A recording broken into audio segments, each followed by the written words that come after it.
Harish Bijurdo, it was branded at the turn of the century as IT capital. It still has some of the best IT brands in the country, and yet as the IT sector itself has suffered in terms of waterlogging in and around it. So, how do you see the fact that India's IT capital will now be branded as India's sinking city?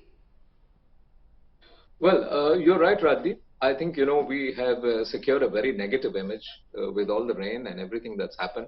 I keep saying I'm not so concerned about the image of Bengaluru city as much as the problems the common man on the street are going through. And these have been tough times. So the rains have come. And I think, what's really happened is a city of lakes will always be a city of lakes. So if you have gone and built where a lake must be, water has a memory, water will go right there and flood the basements. And that's precisely what's happened. Big cities are greedy cities, and Bengaluru is as greedy as any other city. And I think we've gone and built in places we mustn't build. So I think, these are tough days. But, I think Bengaluru is having a heart attack today, and it needs an intervention. We must not get into a stroke situation, a paralysis in the future. And we mustn't forget these rain days. And that's exactly what happens. A set of rains happen, Bengaluru gets flooded, and once again we forget it all till the next time the same happens. Who's going to give the bypass is the question that the politicians must answer. Aishwarya Madhav, you want to go first, the opposition? Who's going to give this city a bypass? Because let's be honest, it's not as if these problems started only in 2018. I was there before the last elections. That was the major concern of all the citizens. Even there was a Congress government there.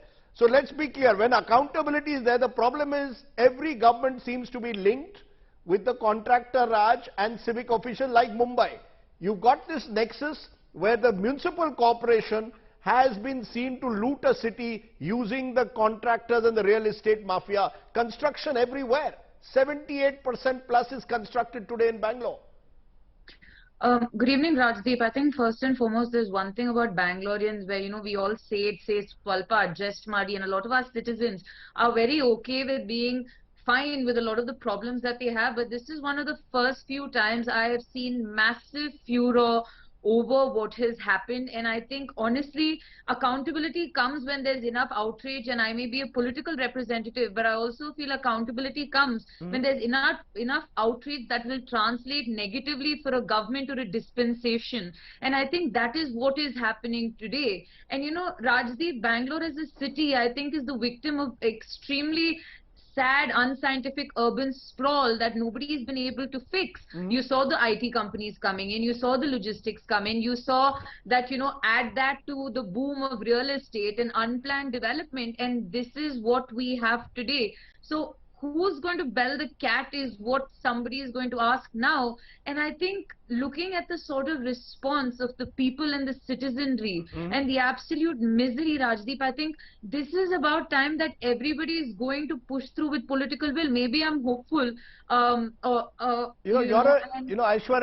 you're a Bengalurian, I'm a Mumbaikar. I saw what happened in Mumbai after 2005. It was an unusual cloudburst. Mumbaikars were also angry, but 17 years later, it's not as if the city has dramatically changed. We still have Mumbai's vulnerable areas being concretized. So that fear is there. The anger will die out. My fear is 1 week from now, will the anger sustain enough? You've got an election there in 7 months' time. I just wonder how people will look at it. The fact is Congress, BJP, both of you have ruled the municipal corporation and none of you have really transformed the city. Rajdeep, I think in a larger extent, what exactly has to happen now, and I want to highlight this, is because these rains have been happening for a lot of years. It is massive lack of preparedness, whether it's the BBMP, which is equal part of both both political parties, I cannot deny it. But Rajdeep, one thing I would really like to highlight on your show that, you spoke about the CM talking about compensation for the commercial organizations of Outer Ring Road. And the incongruity of my city is while you have these big beacons in the sky right next door, or underserved migrant colonies or even slums, And while the government may contemplate compensation for the companies, these people have lost their entire livelihoods, more than 1,800 families in Bengaluru and adjoining areas.